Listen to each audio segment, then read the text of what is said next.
तो यहाँ से आप देख सकते हो ये अभी ऑर्डर जो है एग्जीक्यूट हो चुका है।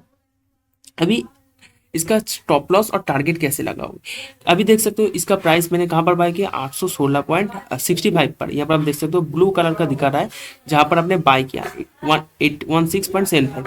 अभी इसका स्टॉप लॉस और टारगेट लगाने के लिए आपको क्या करना है, स्टॉप लॉस लगाने के लिए सिंपली यहाँ पर बाय किया तो स्टॉप लॉस इसके नीचे लगेगा।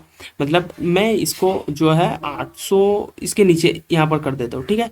यहाँ पर 815 पे मैं इसका स्टॉप लॉस लगाना चाहता हूँ, तो सिंपली मैं 815 यहाँ पर जाता हूँ और यहाँ से आपको प्लस के आइकन पे क्लिक करना है।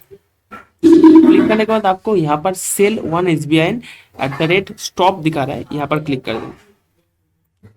और यहाँ से आप देख सकते हो SLM है और SL है, आपको इसको SLM को हटा के SL पे क्लिक कर देना है। और मैं यहाँ से आप देख सकते हो ट्रिगर प्राइस 815 और मैं इसको बेचना चाहता हूँ 815 रुपये पे, तो 815.5 है यहाँ पर, इसको मैं 815 कर देता हूँ, ठीक है। इसके बाद आपको सेल पे क्लिक कर देना है। यहाँ से आप देख सकते हो अभी जो है यहाँ से जो है एक ऑर्डर लग चुका है, ठीक है। यहाँ से आप देख सकते हो एक ऑर्डर लग चुका है। यहाँ से आप देख सकते हो सेल स्टॉप लिमिट, ये जो है लिमिट है और यहाँ पर ये सेल हो जाएगा। देख सकते हो 815.25 पे ये जो है ट्रिगर हो जाएगा और यहाँ पे 815 रुपये पे ये अगर आ जाएगा मार्केट तो सेल हो जाएगा। ये हो गया आपका स्टॉप लॉस। टारगेट कैसे लगाना है, टारगेट मानो मैं यहाँ पर इसके टॉप पे टारगेट लगाना चाहता हूँ, जैसे कि ये क्रॉस हो गया तो ये हो जाएगा, ठीक है। तो सिंपली मैं यहाँ पर इस पे बाय पे क्लिक कर देता हूँ। बाय पे यहाँ पर इसके प्राइस के आसपास जाना है और यहाँ पर प्लस के आइकन पे क्लिक करना है, सॉरी यहाँ पर प्लस के आइकन पे क्लिक करना है। इसके बाद आपको जो है बाय दिखाएगा, सेल दिखाएगा, तो आपको सेल यहाँ पर लिमिट जहाँ पर दिखा रहा है ना, आपको वहाँ पर क्लिक करना है, सेल पे क्लिक कर देना है लिमिट।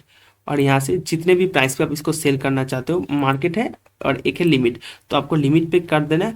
और जितने प्राइस पे आप सेल करना चाहते हो, जैसे कि आप देख सकते हो 816.75 पे मैंने बाय किया, तो इसको मैं 818 पे सेल करना पसंद करूँगा, तो 818 मैंने लगा दिया और लिमिट और यहाँ पर सेल पर क्लिक कर देना। अभी आप देख सकते हो ये जो है सेल लिमिट लग चुका है, यहाँ पर आप देख सकते हो टारगेट जो है लग चुका है। तो इसी तरीके से ध्यान रखना, आप जिस पे यहाँ पर बाई कर रहे हो यहाँ पर वही रखना है आपका पोजीशन। अगर यहाँ से आप मॉडिफाई ऑर्डर पे मैं जाता हूँ, अगर यहाँ से मैं दिखा देता हूँ, अगर आप यहाँ से आपका इंट्राडे लॉन्ग टर्म आपने बाई किया है और इंट्राडे पे सेल कर रहे हो तो ये नहीं होगा। आप इंट्राडे पे बाई किया हो आप, तो यहाँ से आपको इंट्राडे पे ही जो है इसको सेल करना है, इंट्राडे पे सिलेक्ट करना है, ठीक है। तो इसी तरीके से आप इसको कर सकते हो। दोस्तों अगर ये वीडियो आपको पसंद आया, लाइक चैनल को सब्सक्राइब करके जरूर जाना। मिलते हैं